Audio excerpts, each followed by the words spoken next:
베스트 애널리스트에게 듣는다. 오늘은 유통업체 시간입니다. 경제 정상화 기대감 그리고 백신 보급률이 확대가 되면서 유통업종들이 관심을 받고 있는데요. 하반기에 어떤 전망을 보일지 그리고 전략까지 세워드리도록 하겠습니다. 유진투자증권 주영훈 애널리스트 함께합니다. 안녕하세요.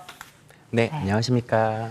코로나19 이후로 정말 삶이 많이 달라졌습니다. 비대면이 트렌드로 자리를 잡으면서 유통업체 중에서 온라인 쪽은 화랑이 보였고 오프라인 쪽은 조금 힘든 시절을 보냈는데 지금은 또 어떻게 판도가 달라졌을까요?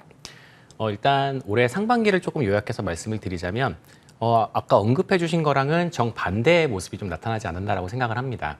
이제 온라인이 좋은 거는 뭐 여전하지만 지난해는 워낙에 실적이 좋았기 때문에 오히려 그 기저부담으로 인해서 대부분 온라인 업체들의 성장률은 이제 작년 대비해서는 조금 둔화가 돼 있는 상태이고요. 반대로 이제 오프라인은 더 나빠질 수가 없다라는 그 인식 속에서 엄청난 좀 반등이 나타나면서 올해 이제 3, 4월 매출 기준으로 보면은 오히려 이제 오프라인 업체들이 온라인의 성장률을 뛰어넘는 그런 이제 이례적인 좀 한 해가 보이지 않았나라고 생각이 되고 있습니다. 그리고 뭐 저희가 뭐 보복 소비다 이런 이제 소비 회복에 대한 기대감도 분명히 좀 반영이 되고 있는 것 같고요. 그리고 좀 카테고리별로 봤을 때는 아무래도 이제 외출이 좀 늘어나다 보니까 이와 관련돼서 작년에 좀 부진했던 의류에 대한 회복도 좀 빠르게 나타나고 있는 상황입니다. 네, 의류의 회복과 더불어서 또 유통업체 가운데서 백화점 매출이 굉장히 신장을 했습니다. 특히나 더현대 여의도 백화점이 개점을 하면서 1분기 중으로 굉장한 또 퍼포먼스를 주가 측면에서 보여줬던 기억이 나는데 백화점 실적 개선은 계속될까요? 일단 백화점이 아까 말씀드린 딱 그 오프라인 반등에서 가장 극명한 모습을 좀 보여준 업체들이 아니었나라고 생각이 됩니다. 특히나 이제 올해 이제 3월 달 같은 경우에는 이제 기존점 신장률이라고 저희가 보통 성장을 표현을 하죠. 이 기존점 신장률이 무려 거의 70%에 달하면서 정말 이제 압도적인 그런 성장세를 보여주기도 했습니다. 일단 기본적으로 저희가 지난 몇 년간 계속 잘 팔리고 있는 이제 명품은 이제 여전히 판매가 좋고요. 아까 말씀드린 것과 같이 이제 의류 쪽에 대한 회복이 좀 본격화되다 보니까 여러 측면에서 좀 좋은 모습이 나타나지 않았나라고 생각이 됩니다. 그럼 이제 저희가 이제 하반기를 좀 어떻게 바라봐야 되냐에 대해서는 당연히 상반기보다는 성장률 자체는 조금 둔화가 될 수밖에 없겠습니다. 왜냐하면 저희가 모두 기억을 하시겠지만 작년도 상반기가 진짜 소비 시장이 안 좋았고 하반기만 하더라도 조금씩은 회복세를 보였기 때문에 그런 이제 기저의 차이에 따라서 이제 성장률 자체는 당연히 상반기보다 떨어지겠지만 저희가 좀 더 이제 기대를 해볼 수 있는 부분은 이제 의류 같은 부분 카테고리가 조금 더 매출이 이제 좀 상승이 이루어지게 되면은 의류가 마진이 굉장히 높습니다. 그러다 보니까 이제 이익 측면에서도 이제 코로나 이전 상황이었던 2019년도를 이제 뛰어넘을 정도로 이제 개선을 할 수 있지 않을까 그런 기대감을 저희가 가져볼 수 있다고 생각하고 있습니다. 네, 백화점주 업종에 대한 전망도 함께 해봤고요. 그럼 백화점에 집중됐던 보복 소비는 면세점주 쪽으로도 이동할까 궁금한데 워낙에 또 보복 소비 말고도 그리고 중국 효과 말고도 이미 영업이 정상 수준으로 회복되는 모습도 보였잖아요. 네, 맞습니다. 하반기로 갈수록 더 좋아질까요? 일단 사실 백화점과 면세점이 요새는 백화점 업체가 면세점을 보통 같이 하고 있는 모습을 보여서 이걸 좀 이렇게 따로 보기가 좀 애매하긴 한데 어쨌든 이제 저희가 면세점이라는 그 딱 사업 부문만 딱 놓고 보자면 충분히 하반기에는 기대를 해볼 수 있다라고 생각을 하고 있습니다. 일단 저희가 이제 상반기만 하더라도 뭐 국내 여행 수요 회복 여기까지는 다 이루어졌는데 아직 저희가 뭐 해외를 나가거나 이런 상황은 아닙니다. 근데 이 면세점 산업의 매출액을 보면은 지금 외국인 면세점 매출액 기준으로만 딱 보면은 아직 관광객이 하나도 없음에도 불구하고 거의 2019년도에서 한 10% 빠진 수준까지 거의 다 회복이 됐습니다. 이게 저희가 뭐 흔히 말하는 이제 보따리상의 구매 수요가 크게 이제 증가를 했기 때문에 이렇게 발생한 현상인데요. 여기에 더해서 이제 하반기 때 이제 백신 보급 확대에 따라서 이제 여행이 좀 본격화되기 시작을 하면은 충분히 2019년도를 넘어서는 이제 면세점 매출 성장을 좀 기대할 수 있지 않을까라고 보고 있고요.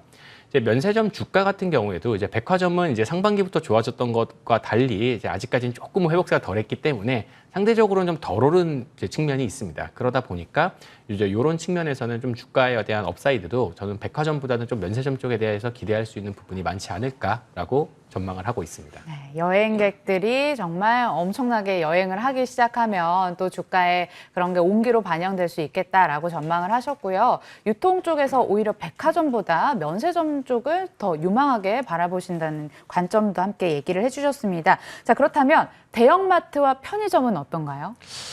이게 참 실적과 주가를 조금 나눠서 얘기를 드려야 될 것 같아요. 일단 먼저 이제 대형마트에 대해서 좀 언급을 드리자면 이미 1분기 실적도 그랬고요. 지금 저희가 이제 4월, 5월까지의 영업 상황을 살펴봤을 때도 굉장히 좋습니다. 대형마트는 진짜 막 실적으로는 저희가 과거에는 막 대형마트가 막 역성장 계속한다 뭐 이런 우려가 많았는데요. 특히나 이제 업계 1위인 이마트 같은 경우에는 뭐 기존 점심시장이 거의 10%씩 나올 정도로 굉장히 좀 좋은 모습을 실적적으로는 보이고 있어요. 다만 이제 주가 측면에서는 다소 좀 아쉬운 모습이 나타났는데요. 이 이유는 이제 온라인 사업 부분의 성장률 둔화 때문인 것 같습니다. 일단 지난해 이제 온라인 테마가 딱 뜨면서 유통에서도 이마트의 뭐 ss닷컴 이런 부분의 성장률이 굉장히 가파르게 올라갔거든요. 그리고 실제로 주가의 변수 역시도 이제 당장의 실적보다도 이런 약간 미래 사업에 해당하는 ss닷컴의 성장률이 어떻게 나오느냐에 따라서 좀 등락하는 모습을 보였습니다. 그러다 보니까 조금 다소 아쉽게도 지금은 실적은 좋으나 너무 이제 작년에 기저부담이 높았던 ss닷컴의 성장률 둔화로 인해서 지금은 약간의 조정을 받고 있는 그런 상황이라는 점이 조금은 아쉽게 느껴지고요. 그리고 이제 편의점 같은 경우는 확실히 3월부터 실적이 좋아졌다라고 얘기를 드릴 수가 있겠습니다. 조금 눈여겨보실 만한 부분은 백화점은 딱 2월부터 실적이 좋아졌거든요. 그러니까 뭐 기억하시다시피 2월이 딱 그 코로나의 초창기 시점이었습니다. 근데 이제 편의점 같은 경우에는 오히려 작년 2월 실적이 나쁘지가 않았었는데 그 이유는 이제 공적 마스크 제도가 아직 도입되기 전이어서 저희가 편의점에서 위생용품을 굉장히 많이 샀었거든요. 그러다가 이제 3월 달에 이제 공적 마스크 제도 도입되면서 기억나요. 네. 편의점에 마스크 사러 뛰어갔던. 네, 그래서 오히려 편의점은 작년 2월 매출이 굉장히 좋았습니다. 그랬다가 이제 3월이 딱 들어서니까 이제 이 부분에 대한 매출 회복세가 빠르게 나타나기 시작을 했고요. 조금 더 이제 의미가 있는 건 이제 편의점은 저희가 이제 매출을 좀 나눠봤을 때 한 매출 40% 정도가 담배고요. 이제 나머지가 이제 기타라고 볼 수가 있는데 이제 수익성의 측면에서는 담배보다는 그 외의 부분이 잘 팔리는 게 굉장히 중요합니다.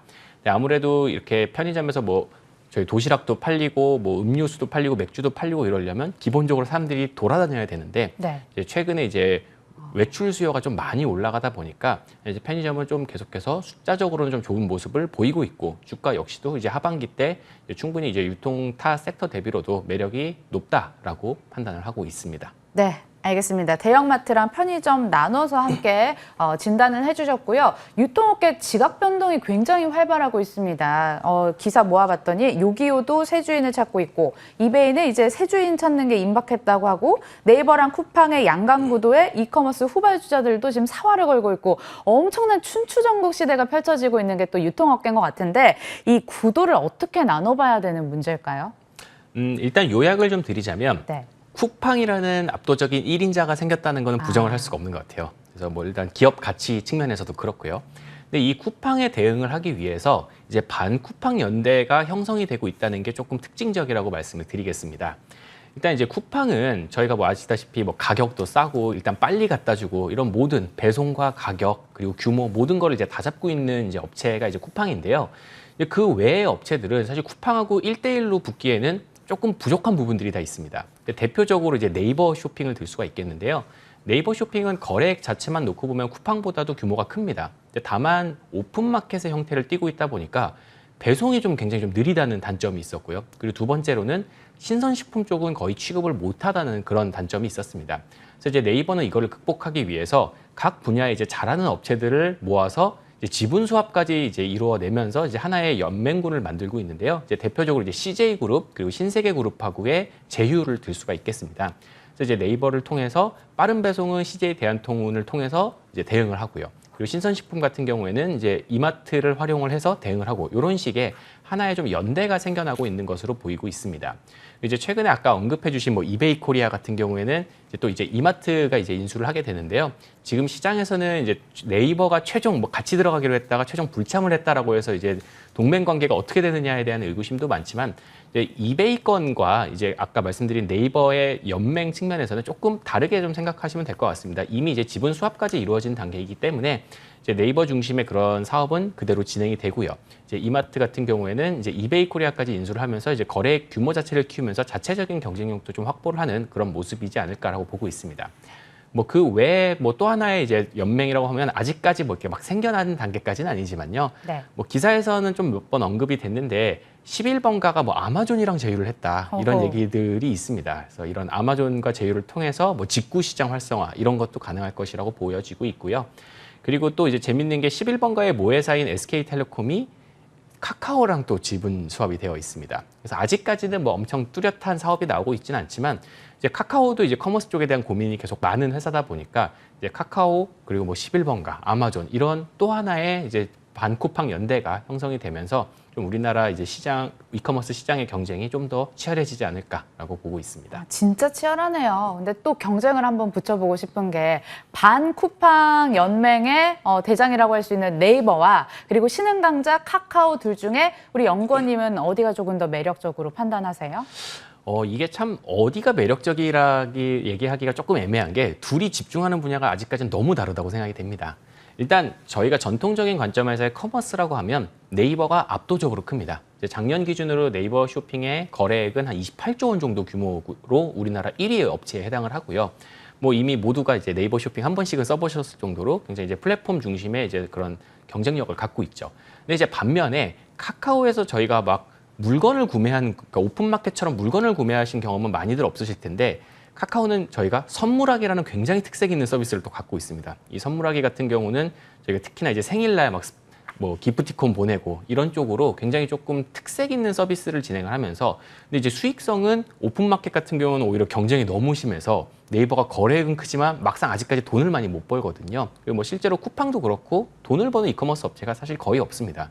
근데 이제 카카오는 그런 선물하기 서비스를 통해서 영업이익률이 굉장하거든요. 카카오 커머스가 작년에 벌어들인 영업이익이 1,600억 규모입니다. 그러니까 굉장히 좀 오히려 내실을 챙기고 있는 그런 그러네요. 느낌이기 때문에 이게 저희가 그냥 외형을 통해서 앞으로 어떤 그림을 가져갈까라고 보면은 네이버가 우위에 있다고 볼 수가 있을 것 같고 당장에 저희가 수익성 측면 이런 거를 보면은 카카오가 오히려 조금 더 매력적으로도 볼 수가 있을 것 같습니다. 카카오로 들리는 것 같기도 합니다. 자, 트렌드 중 하나 또 짚어보고 싶은 게 유통과 라이브 커머스 시장이 크게 섰더라고요. 제 주변 뭐 쇼호스트 준비하는 분들도 뭐 방송도 하고 소통의 강점도 있다고 하는데 이 시장 얼마나 더 커질까요? 일단은 이 부분에 대해서 뭐 시장 규모 같은 거 저희가 보통 얘기를 하는데 아직까지 좀 아쉬운 게 우리나라는 라이브 커머스 시장 규모가 얼마다라고 말할 정도로 아직 시장이 커지지가 않았습니다. 이제 완전 초기 단계다 보니까 저희가 뭐 이제 네이버의 라이브 커머스가 매출이 어때요라고 하면은 뭐 500%씩 성장하고 있어요 이렇게 얘기를 하지만 너무 이제 초기 단계다 보니까 이제 절대적인 규모 자체가 큰 의미는 없는 것 같아요. 근데 이제 확실한 거는 저희가 뭐 이런 뭐 광고 시장도 점차 뭐 이런 유튜브 쪽으로 이제 이동을 했듯이 이런 커머스도 라이브 커머스 쪽이 굉장히 뜰 수밖에 없다라고 보고 있습니다. 그래서 특히나 이제 이 라이브 커머스는 현재 뭐 네이버도 그렇고요, 뭐 카카오도 이런 라이브 커머스 기능을 제공을 하고 있는데요.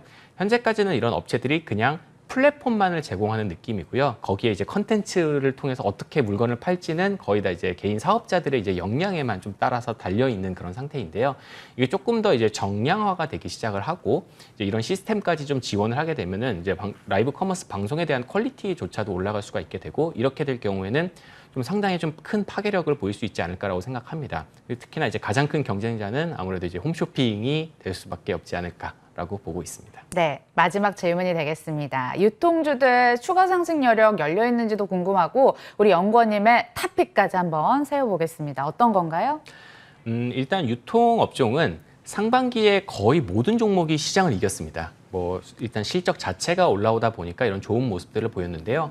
이제 하반기에도 아까 말씀드린 것처럼 실적 자체는 좋을 겁니다. 이제 다만 뭐 상반기보다 성장률 둔화 자체는 조금 불가피하고 그리고 또 이미 주가가 좀 오른 부분이 있기 때문에 이제 하반기에는 개인적으로 그냥 아무거나 뭐 다 사도 오른다 이런 느낌보다는 조금 더 저희가 압축을 해서 좀 접근을 해야 되지 않을까라고 보고 있고요. 저희가 조금 긍정적으로 제일 탑픽으로 말씀드리고 싶은 종목은 이제 호텔신라가 되겠습니다. 호텔신라. 네, 결국 아까 말씀드린 부분하고도 결국 다 이제 일맥상통하는 부분이라고 저는 생각을 하는데요.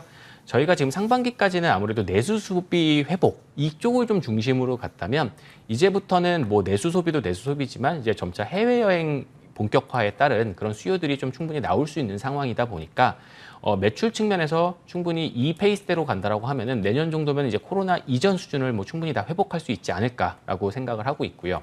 그리고 이제 과거에 저희가 이제 면세점이 막 매출이 좋아도 손익이 안 좋다 뭐 이런 얘기들도 많이 있었는데 뭐 적자의 가장 큰 배경이 공항 면세점 쪽이었습니다. 근데 이 부분이 좀 많이 개선되고 있는 부분들도 있기 때문에 충분히 이익 측면에서도 기대할 부분이 많다고 생각합니다. 예, 목표 주가 짧게 들어보죠. 일단 저희는 호텔 신라에 대한 목표 주가를 한 12만 원 정도를 제시를 하고 있고요. PER 기준으로 12개월 포워드의 25배 정도를 적용했습니다. 근데 이 정도 수준이 사실 세지는 않다고 보고 있는 게 충분히 저희가 턴어라운드 관점에서는 더 올라갈 여지가 있다고 보고 있기 때문에 저희는 더 업사이드는 더 있다고 보고 있습니다. 네, 좋습니다. 유진투자증권 주영훈 애널리스트와 함께했고요. 1부도 여기서 마칠게요. 끝까지 시청해주신 여러분 고맙습니다.